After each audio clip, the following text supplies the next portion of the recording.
Welcome to Permission to Be Human, the podcast. I'm your host, Mel Findlater, mother, coach, and curator of Permission to Be Human, the company and community. If you're a mom, know a mom, or want to be a mom, and you crave getting out in the world to make a difference, then you're in the right place. This is a space for moms like you to connect with yourself, your purpose, and your big, audacious dreams.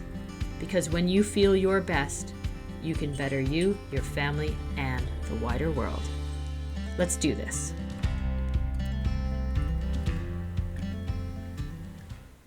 All right, mamas. Today is all about how to believe in your dreams, even when the people around you think you're crazy. Or at least you think they think you're crazy. Because here's the thing. When we have big, audacious dreams, they're usually so big that others can't necessarily see the vision and the things that we see and believe in our mind and our heart to be true. Because they're not in our head, right? And the people around us, especially the ones that love us most, they see their jobs as protecting us. They want to keep us safe, right? So when we say something to them like we're going to write a book, or I'm going to start this new business, or I want to start this new project, or I want to go volunteer here, or I want to travel to every country in the world, or, these big dreams to us, whatever that might look like. When we say that to people, their first reaction is, oh no, is it safe? Right? And that doesn't necessarily mean they think you're crazy. Firstly, some people, however, might actually think you're crazy for wanting to do such a ridiculous thing. Why do you want to step out of the norm so much? Why don't you want to follow the status quo? Now, this is coming from me, Mel, who my whole life, I have always been tempted to step just a little bit past the status quo. Don't get me wrong, growing up, I also always wanted to follow know what the rules were so that I could decide which ones I actually thought were there for a reason. And if they weren't there for a reason, or a very good one in my opinion, and just because is not a good reason, then I was pretty keen to break them. But I didn't necessarily do that in a way that I was seen as a troublemaker. But I guarantee you that now that has turned into what I currently am, and I'm kind of seen as a little bit crazy sometimes, right? Just go get a real job. Even my own mother has said that to me quite a few times in different, more kinder words. But here's the thing. I know deep down in my gut that my why and my reason to be in this world is actually put into a couple words, is risking love. Right? So risking is about taking risk, adventures, doing things that are scary, right? That's what I'm here to do. And risking love is all about what that says, right? Showing vulnerability, stepping out of the norm, stepping out of what I think I should do in order to create more love in the world, in whatever way that looks. So sometimes, in fact, almost all the time, showing love and having love and focusing on that kind of area and all the feel goods is seen as kind of hairy-fairy, or is seen as just a little crazy. And I, over time, with lots of practice, am usually okay with other people thinking that. But I get that you might not be.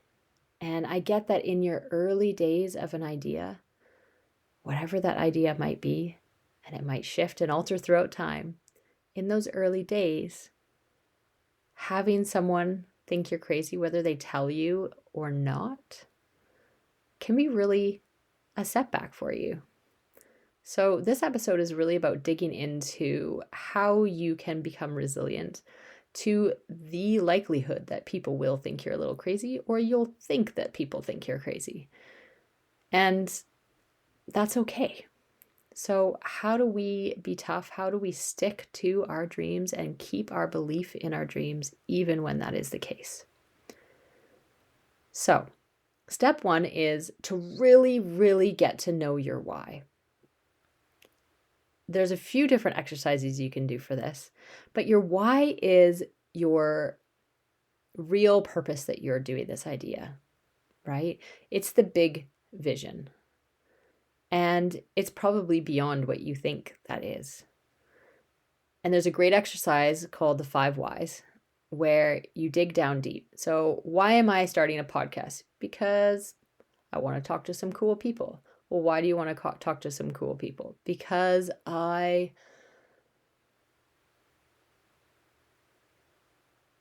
feel like I don't talk to enough people in my life and I'm craving connection. Why are you craving connection? Because I think connection is what makes the world go round. Why does connection make the world go round? Because we need each other. Why do we need each other? Because we need a together world, right? That's my ultimate why, is around this together world concept, right? So digging down deep, you can keep asking yourself why. And on those hard days when they will come, whether someone else is involved in it or not, you will have days when you truly strongly believe in what you're doing. You have days when you're like, what the heck am I thinking? Right? Because you're not necessarily in your flow that day. And that's okay. You just need something to grab onto, to really know your why that you can look at and remember in those moments of challenge, at least until the next day when your mind might just change. The second step is to write it down. So now that you know your why, write it down. This could be a few words. Don't worry about it being the exact right words. We're not in some business school here where we have to have, the perfect phrase for our vision. But it's just words that you connect to, right? You and you only this is for. Or it might be a metaphor. It might be an actual visual of something that you really connect to. So one of the people I work with is a dragon. Dragons are amazing, and you are the dragon in life. And that is her vision, and she knows what that means. And it doesn't matter if you or I know what that means, because that's the why. That's what we're aiming towards. Mine might be more words, if you wanted to go into words. I actually have one on my wall that I look at often, which is that I make money so that I can do more good. So more good is a big part of my why. And the goodness, if you went into bigger, deep whys, is the togetherness part of it. So in order to do that, I need to bring in some income to become sustainable to do that, right? So I have that written on my wall and I know it. So whenever I struggle with charging for something or doing something like that, then I will look at that wall and I will know that that is a big part of my why. So what is your why? Write it down, draw it out, and put it up somewhere that you will see often. The third is start to use some what ifs as your affirmations, right? So an affirmation, you may well know, is something that you're telling yourself and repeating over and over again to retrain your brain to believe, essentially, right? And to remember. The challenge with affirmations is that if we don't believe it, our mind will just flip it in our heads, right? So if I was to there was a point in my life where I really struggled with worthiness. I probably still do. I think we all do. But I really, really did at this point in time. And if I was to think to myself, and even just thinking affirmations or saying them out loud, whatever it looks like, if I was to say, I am worthy, that made me want to vomit. And it didn't have good things attached to it, right? So instead of saying that, I said, what if I was worthy? Right? And then my mind goes into, oh, what would that be like what if? Yeah, what if? Right? So what is it that you're trying to shift in your brain? So what is it that you're trying to shift and convince yourself? What beliefs do you want to start to have about yourself? In this case, if we're talking about your big audacious dream, what if I could do this no matter what someone else thought? What if I believed so strongly in this that I did it anyways? What if I succeed no matter what? Right? It sounds a lot different than taking away the what if. Your fourth step is to really remember that this is your big vision. Like, take some time, really dig into it. Allow yourself to get into that space of possibility and get that big vision out. And then take small steps towards the big vision. So we don't have to go big all the time. I have to remind myself that constantly because I love big, right? I can sit there and make a big vision for like 10 different businesses right now by the end of the day. The difference is that taking action creates momentum, and it makes me believe that I can do it then, right? No matter what other people think. So taking small steps. What's one thing you can do every single day that will just move you a tiny little bit closer to that big vision that you have? And that will help you believe more that it will happen. And lastly, know who to tell. There are definitely people who at the beginning of an idea, they are not my people to tell, and I love them to bits, but they are not going to react in the way that will be helpful for me at that point in time. Often it's a mother who will pull out the protection and safety thing. Like, are you sure about that? Right? Or honestly, my husband. I've kind of trained him now to like respond in the way I want him to, but he's not the possibility zone guy. He's the practical guy. So I go to him after I get out of that possibility zone, and I go to him when I'm like, okay, like I got to figure out how to make this happen. What do I do? I'm convinced this is what I'm doing. I'm confident in it. Now what? And he's great at that section. But know who to tell about different stages, right? Find that one person who you know will cheer you on and support your big dreams no matter what. They're never going to think you're crazy. They love that you have big, audacious dreams. And they're going to get so excited alongside you. Find that one person. You just need one. And keep going back to them, even just in your mind, in those days when you're struggling, when someone else says something that makes you think they think you're crazy. Go back to that person and remember, oh yeah, but remember what they said? Or remember how they made me feel when I told them, right? Find that person.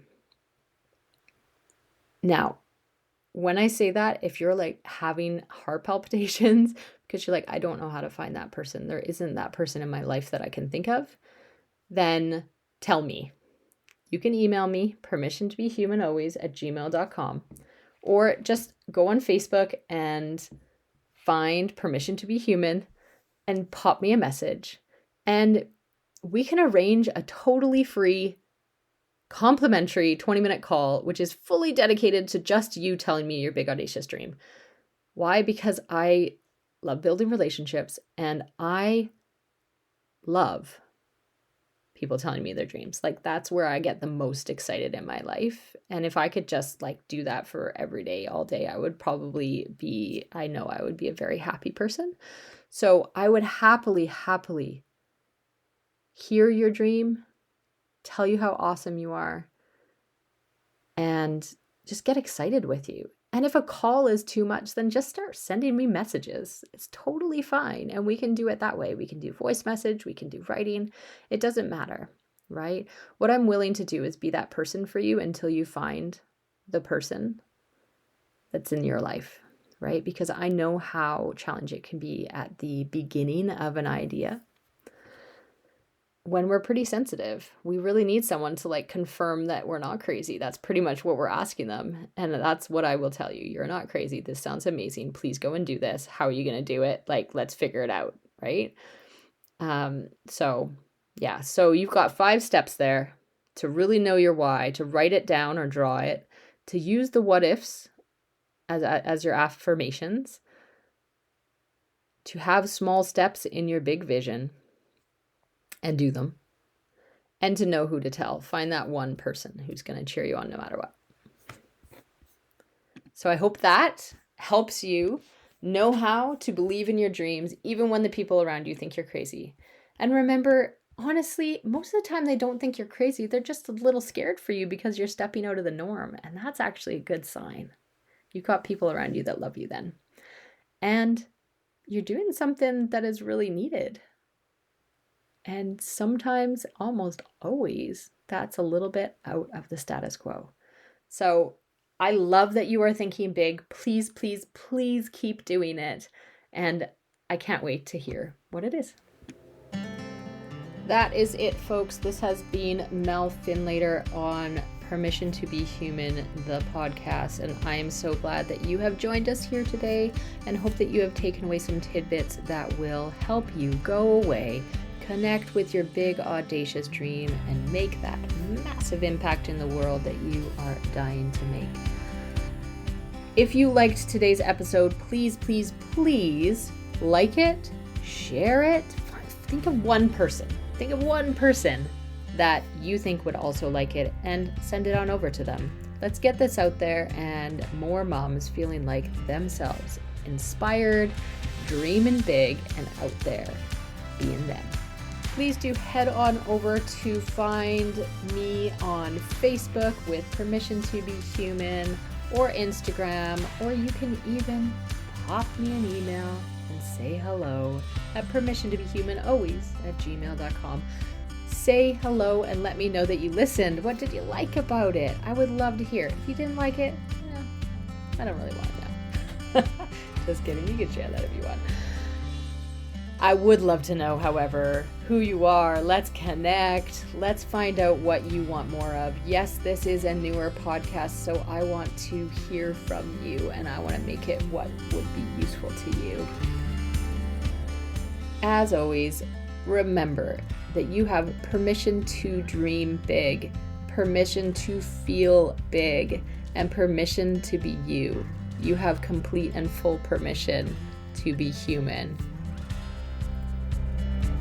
For real, you do.